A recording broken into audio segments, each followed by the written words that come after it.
So here we are again on a Monday with no class.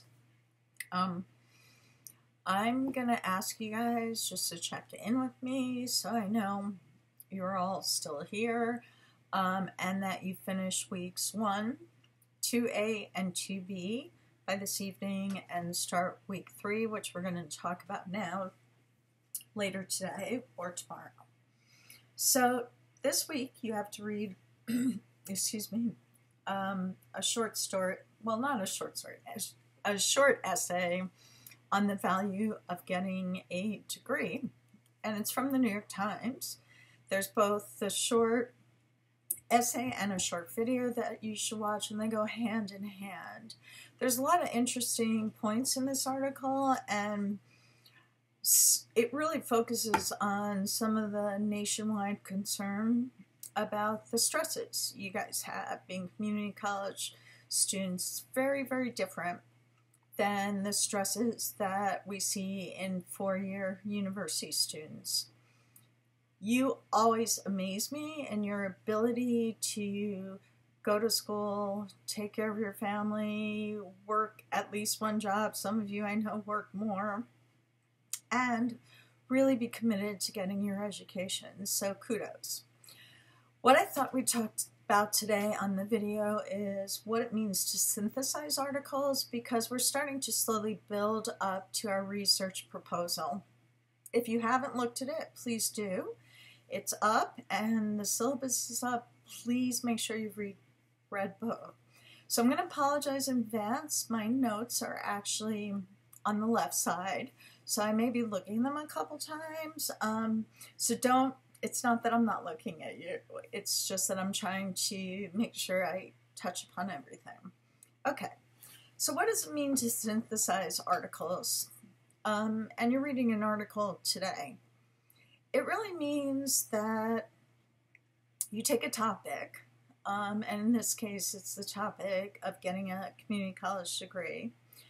Then you start to do the research, start to find a couple of interesting articles or studies or essays that really you think would apply to your question and that should interest you, because you're going to read them. So it should be something that you want to read.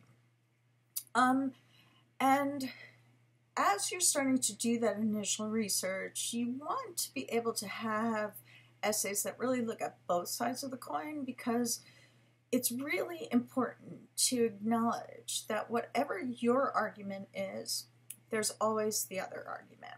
Okay, so that's the first thing we're going to talk about. It is essential to synthesize. Some of you summarize or paraphrase or quote. That's all good, and we're going to use it a lot. But synthesis is a little bit different. It really is allowing you to highlight for the reader what's important to you about the articles you read. So you're not using my voice. You're not using the voice of the essayist. You're using your voice. And you need to remember that you're doing the work for the reader. So the reader doesn't have to go back and read all of these articles. If any of you go on to be academics, believe me, you'll use this a lot. So how do you synthesize? Well, I'm going to first talk about how not to do it, and then we could talk about how to do it. What you really, really want to avoid is describing an article, giving the statistics, and then, putting it on paper. That's not a synthesis. That's kind of just a retelling. So simply writing a detailed summary of an article is simply not a synthesis. It just is boring and confusing, and the reader doesn't really want that. They could do that on their own. A synthesis, on the other hand, really gives enough information to the reader so that they can imagine it. It highlights what's important. You're doing the work. And it also potentially notes what other, researchers have found, both for your argument and against your argument. And It allows the reader to avoid all those boring details. We've all read articles where we kind of start skimming because it's just too much information. So you really, really want to avoid it. Now, I'm going to ask that after you read the essay this week, that you try to do two things. That you try to synthesize the article in one paragraph. When you do that, you're going to note what is important to you or relevant in the article, and in very simple terms, describe the article. So what you may want to do is have one or two sentences that describe what the article's about, and then finally synthesize what the important or relevant items that you want the reader to focus on. So let's take an example. So suppose I asked you to write a paper about canine aggression, so aggressive dogs, right? And I have you pull 3 articles. You start to figure out after these 3 articles, well, you know, I'm really interested in how we figure out what defines canine aggression.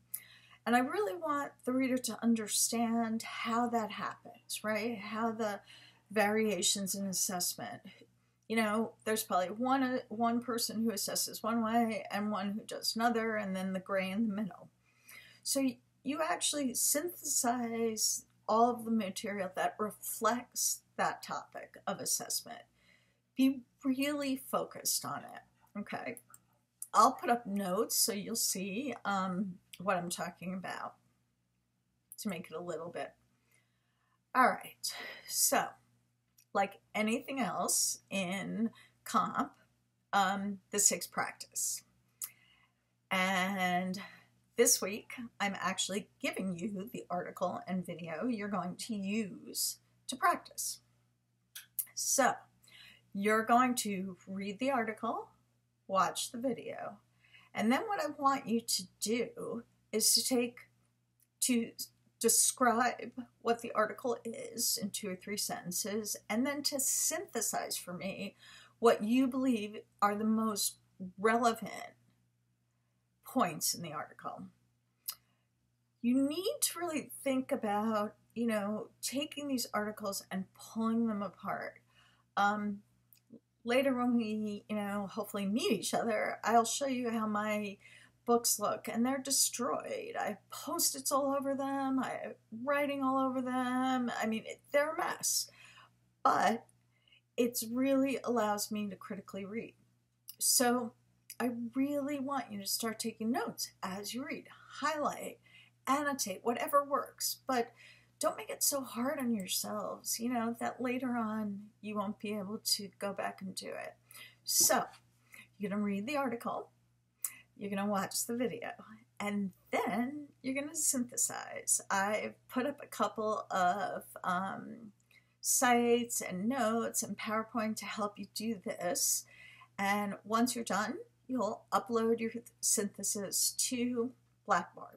I'm going to ask that everything gets uploaded this week simply because I really don't want us to fall behind, and I want to make sure that we're keeping, you know, a pretty steady pace so that when we get to your research proposal, you won't be absolutely freaked out. All right, well, stay safe today, and I will check in with you guys middle of the week.